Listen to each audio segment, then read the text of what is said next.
महीना भी नहीं, 1 महीने में भी 5 दिन कम लगा लीजिए, आपको चुनाव के लिए मतदान डालने दिल्ली में जाना है और 10 फरवरी को फिर नतीजे भी सामने आ जाएंगे। लेकिन इसी के साथ एक जबरदस्त जंग दिल्ली की सियासत के लिए, क्योंकि आशुतोष जी, बीजेपी का यह कहना है कि जिन 4 राज्यों में हम चुनाव में गए, हमने बहुत, हालांकि इस पे अलग से बहस कर सकते हैं कि कहां आप अटक गए और प्रचंड बहुमत तो आपको नहीं मिला जैसा लोकसभा में, लेकिन उन्होंने बाय एंड लार्ज एक बड़ी कामयाबी हासिल की है। पिछले चुनाव के नतीजे बहुत अच्छा परफॉर्म किया है, तो वो तो कहेंगे मोदी जी का जादू चल रहा है।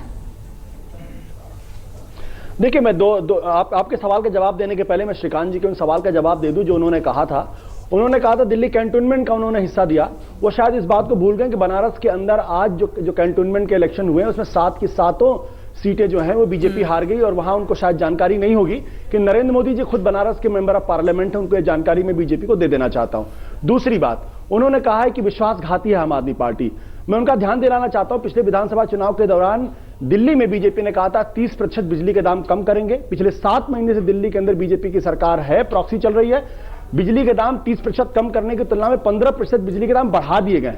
नरेंद्र मोदी जी ने कहा है कि इन्वर्टर फ्री कर देंगे। उनको गलत जानकारी दी गई है उनकी पार्टी के नेताओं की तरफ से। दिल्ली के अंदर बिजली सरप्लस है, दिल्ली में बिजली की प्रॉब्लम नहीं है, बिजली सरप्लस है।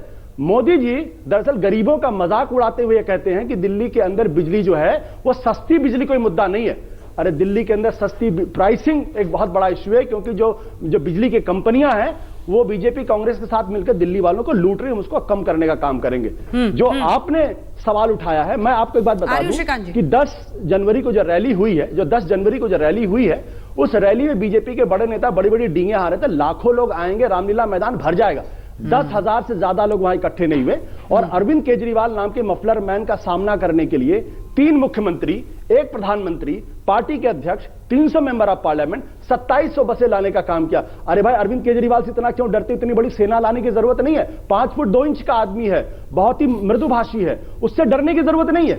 इसलिए डरती है बीजेपी के लोग, 3 मुख्यमंत्री, 1 प्रधानमंत्री, पार्टी अध्यक्ष, क्योंकि वो जमीन की राजनीति करता है। वो झूठ नहीं बोलता इन लोगों की तरह कि 30% बिजली के दाम कम कर देंगे और सत्ता में आने के बाद भूल जाएंगे उस मुद्दे। श्रीकांत शर्मा जी, आप मृदुभाषी अरविंद केजरीवाल से क्यों डर रहे हैं? देखिए, अरविंद के लोगों की दिक्कत यह है कि कोई होमवर्क उनका नहीं है, पहले दिन से ही सिर्फ आरोप आरोप आरोप आरोप। अरे भाई, 49 डेज में आप इतना अगर अच्छा कर रहे थे तो छोड़ के क्यों भाग गए?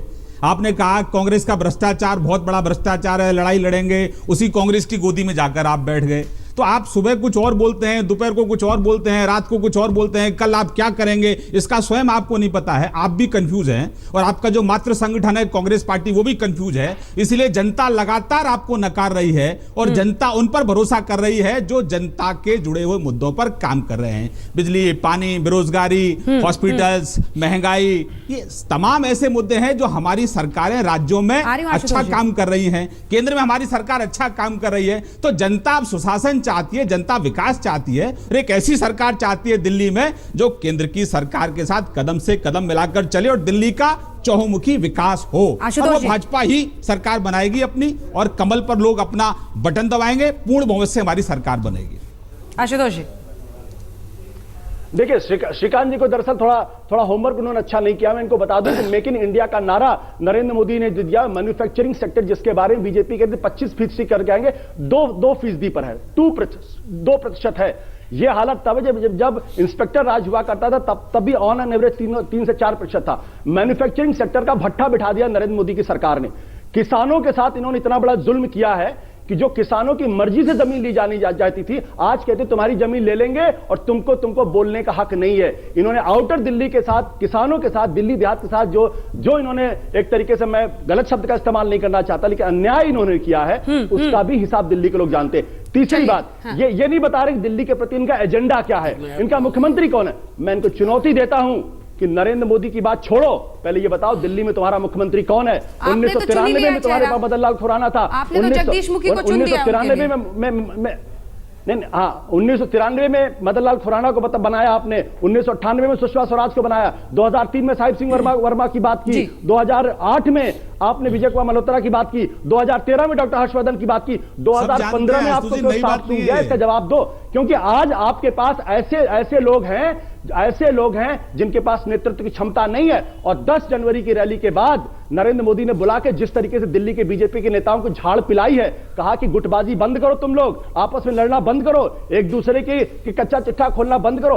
आम आदमी पार्टी दिल्ली के अंदर कह रही है कि हम बिजली माफ करेंगे, बिजली के दाम आधे करेंगे, पानी मुफ्त करेंगे, 20 नए कॉलेज खोलेंगे, दिल्ली के अंदर भ्रष्टाचार कम करेंगे, जो सीनियर सिटीजन हैं उनको मुफ्त दवा देने का काम करेंगे, महिलाओं की सुरक्षा के लिए सीसीटीवी कैमरे करेंगे, 20 नए कॉलेज खोलेंगे। बताए तो बीजेपी के पास एजेंडा क्या है दिल्ली को लेकर? इनके पास कोई एजेंडा नहीं है। ये सिर्फ अरविंद केजरीवाल का भूत इनके ऊपर छाया रहता है। और आप मोदी मोदी मोदी भी उतनी ही शिद्दत से करते हैं। लेकिन अब ठीक है, एक बिल्कुल हम मोदी मोदी बिल्कुल बात नहीं करते। हम दिल्ली के अंदर बिजली और पानी की बात करते हैं, सड़क की बात करते हैं, शिक्षा के बारे में बात करते हैं, और दिल्ली देहात को कैसे बेहतर किया जाए उसके बारे में बात करते हैं। इन्होंने तो किसानों की जमीन उनकी मर्जी के बगैर छीनने का काम किया है। हिंदुस्तान के इतिहास में इतना बड़ा अत्याचार किसानों के साथ कभी नहीं किया गया है। जी आशुतोष जी, मीम अफजल साहब, मैं आपके पास आ रही हूँ, प्लीज 1 मिनट और दे दीजिए।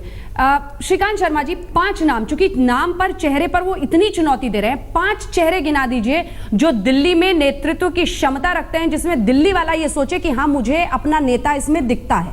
5 चेहरे, 5 नाम। देखिए, Bharatiya Janata party cadre based party है। सर नाम बताइए। कैडर बेस्ड पार्टी है। सर नाम बताइए।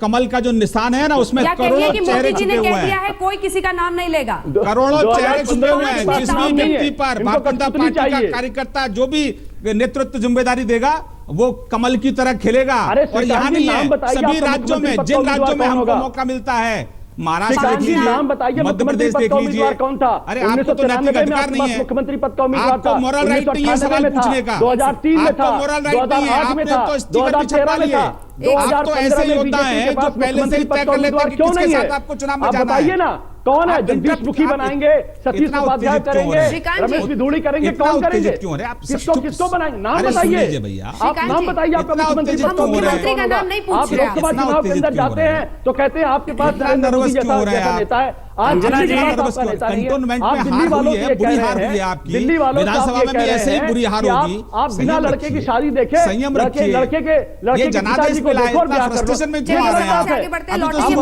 मुख्यमंत्री कौन है आपके पास? अभी तो शुरुआत है श्रीकांत जी, आप बताइए दिल्ली का मुख्यमंत्री उम्मीदवार आपका अभी तो शुरुआत है। अंजना जी, आप बताइए ना, दिल्ली में मुख्यमंत्री पद का उम्मीदवार कौन है? आप ये जनादेश है, इसको स्वीकार करिए। दिल्ली में मुख्यमंत्री पद का उम्मीदवार कौन है? अंजना जी, मैं अफजल साहब, मैं कांग्रेस जो बात पार्टी कह का रहा था वो अस्तित्व, देखिए सामने आ रही है। एक सेकंड, कांग्रेस पार्टी का अस्तित्व टीम ए टीम बी का रह गया है। अब यही पर बातचीत यही होती है कि ये तो उनके टीम बी हैं जी, ये उनके टीम बी हैं, यही हो गया मामला। देखिए अंजना जी, मैं जो शुरू में बात कह रहा था उसका सबूत अभी मिल गया। अभी आपने देखा कि आप पार्टी और भारतीय जनता पार्टी दोनों आपस में इस तरह गुत्थम गुत्था हैं कि नूरा कुश्ती का ऐसा माहौल लग रहा है मुझे, और बीच में कांग्रेस को बोलने भी नहीं दिया जा रहा है। तो जब माहौल ही इस तरह का क्रिएट कर रहे हैं कि हमारे बीच में सिर्फ प्रधानमंत्री उधर हाइप करते हैं, इधर आशुतोष जी हाइप कर रहे हैं, तो मैं ये कहना चाहता हूं कि हमसे आपने पूछा कि हम कहाँ हैं। हमने आपको कहा कि हम वाकई चुनाव हारे हैं और हम समीक्षा करते रहे हैं, तो चुनाव बहुत डट करके लड़ेंगे, ये बताना चाहता हूं। लेकिन 1-2 बातें मैं भी कहना चाहता हूं। कल प्रधानमंत्री जी की तकरीर सुन करके मुझे बहुत तकलीफ हुई। पहली तकलीफ तो ये हुई कि मैंने ये देखा कि उन्होंने जिस तरह के जुमलों का इस्तेमाल किया, चाहे उनका इशारा किसी भी तरफ था, वो एक प्रधानमंत्री को जेब नहीं देता। मैं ईमानदारी के साथ ये बात कह रहा हूं। मुझे कोई केजरीवाल साहब से कोई हमदर्दी और कोई प्यार नहीं है, हम उनके खिलाफ हैं। लेकिन कौन सी लाइन? अब बहुत सारी चीजें हैं, अब आप देख लीजिए। उन्होंने कहा ये कह देना कि छोड़ के भाग गए, भगोड़े हैं वगैरह वगैरह, तो मेरे ख्याल है इसकी जरूरत नहीं है, उसके बगैर भी अपनी बात कर सकते हैं। दूसरी बात ये, दिल्ली में 7 महीने से इनकी सरकार है। ईस्ट दिल्ली के पेंशन 2.25 लाख गरीब ऐसे लोगों को जो जिनकी उम्रें बहुत ज्यादा हैं, बूढ़ों की जो पेंशन होती है, 2.25 लाख लोगों को पेंशन नहीं मिली पिछले 8 महीने से, और वो एजिटेशन कर रहे हैं। मुझे उसका जवाब दें कि जो लोग बूढ़े लोगों को पेंशन न दे सके वो दिल्ली में क्या विकास करेंगे। और वो कुछ बातें तो आशुतोष जी ने कही, मैं भी कहना चाहता था कि कंटोनमेंट पे बड़ी खुशी है इनको, लेकिन वाराणसी में क्या हो रहा है? आपकी जमीन निकल गई पीछे से, और आप कहां खड़े हुए हैं? आपने 3 मुद्दों पर चुनाव लड़ा था। कल प्रधानमंत्री ने उसमें से एक मुद्दे को भी टच नहीं किया। चलिए ठीक है, ना इस पर उन्होंने जल्दी से रिएक्शन ले लेते हैं, वक्त टच ब्रेक हो रहा है, किया, ठीक है, ना आपकी बात उन्होंने हम समझ महंगाई गए, को अफसर टच साहब, किया, जल्दी से राजदीप जी। ना उन्होंने देखिए ब्लैक कहीं मनी ना को कहीं टच किया। कांग्रेस इस समय चुनाव इस पर तो लड़ा मेरा जाएगा कहने का कि मतलब ये कांग्रेस है की कि- कांग्रेस के हाल बुरे हैं। मीम अफजल जी जो भी कहें, इस समय कांग्रेस के हाल बुरे हैं। पिछले चुनाव में दिसंबर 2013 में 24% वोट आया था कांग्रेस को।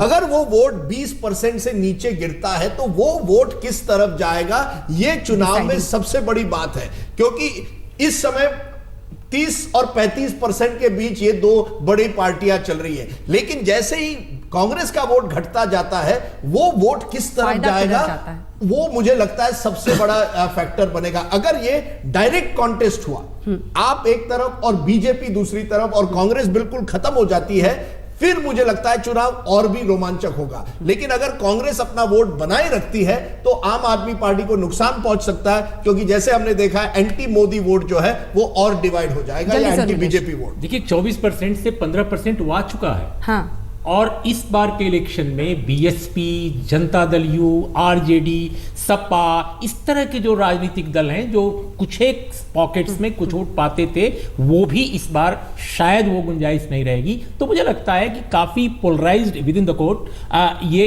इलेक्शन होगा, जिसमें कि सामाजिक, राजनीतिक, आर्थिक मुद्दों पर अलग अलग पैमाने होंगे। देखिए मिडिल क्लास में मेरा यह मानना है कि नरेंद्र मोदी जी का आकर्षण बरकरार है।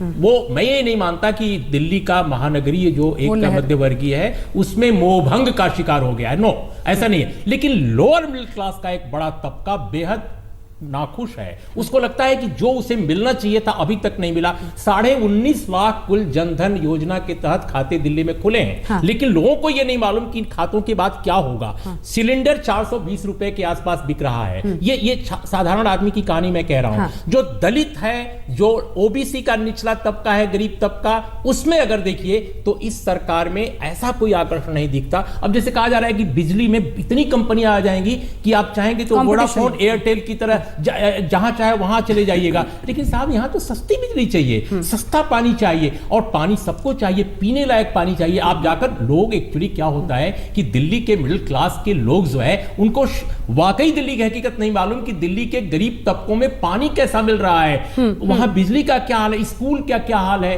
हेल्थ सेक्टर का क्या हाल। अब हेल्थ सेक्टर में आप बड़े बड़े अस्पताल बना देंगे, बड़ी बड़ी कंपनियों को ला देंगे, लेकिन लोगों को दवा कहां मिल रही है? और इससे साथ जुड़ा हुआ है सुशासन और विकास की बात। हाँ। जो सुशासन और विकास मध्यम वर्गीय मिडिल क्लास कॉलोनी के लिए है, उसका एक तरह से मतलब एक जो झुग्गी झोपड़ी में उसको बिल्कुल अलग है।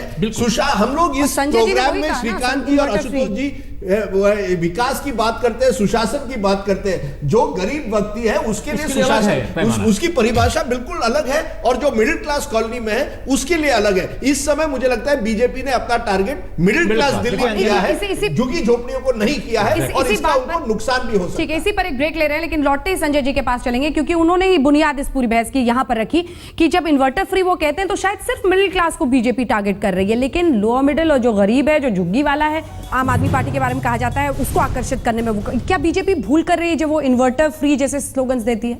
देखिए मुझे लगता है कि जैसे राजदीप कह रहे थे और उर्मिलेश भी कह रहे थे, मुद्दों की इन्होंने बात की, क्यों ये चुनाव बिल्कुल आम आदमी पार्टी और बीजेपी के बीच बढ़ता हुआ दिखाई पड़ता है। क्योंकि एक तो वोटों का प्रतिशत देखें, कांग्रेस का वोट ऑलरेडी बहुत नीचे है, और कुल मिलाकर करके ये जो अल्टीमेटली एक वोटर अपना वोट हारती हुई पार्टी को नहीं देना चाहता, और आम आदमी पार्टी और बीजेपी के पे मुकाबला दिखाई पड़ता है। इसीलिए कांग्रेस अपना वोट ऊपर ले जाने में शायद मुझे लगता नहीं है सक्सेसफुल होगी, और ये मुकाबला बिल्कुल आम आदमी पार्टी और बीजेपी की तरफ बढ़ता हुआ दिखाई पड़ता है। एक सोफोलॉजिस्ट के रूप में आखिरी शब्द आपसे, लहर कायम है लोकसभा की तरह या कितनी कम हुई है? मुझे तो लगता है लोकसभा के बाद जो विधानसभा का चुनाव है उसमें भी कोई मुझे लहर दिखाई नहीं पड़ी। ठीक, जीत होती रही बीजेपी की, तो ऐसी कोई लहर दिखाई नहीं पड़ी। चुनौती है, टक्कर भी जबरदस्त है, और वाकई जैसा हम आज तक पर इसे नाम दे रहे हैं, लग रहा है सुपरहिट मुकाबला ही होगा। आप सभी का बहुत बहुत शुक्रिया मेरे साथ इस चर्चा में शामिल होने के लिए। आप देखते रहिए आज तक।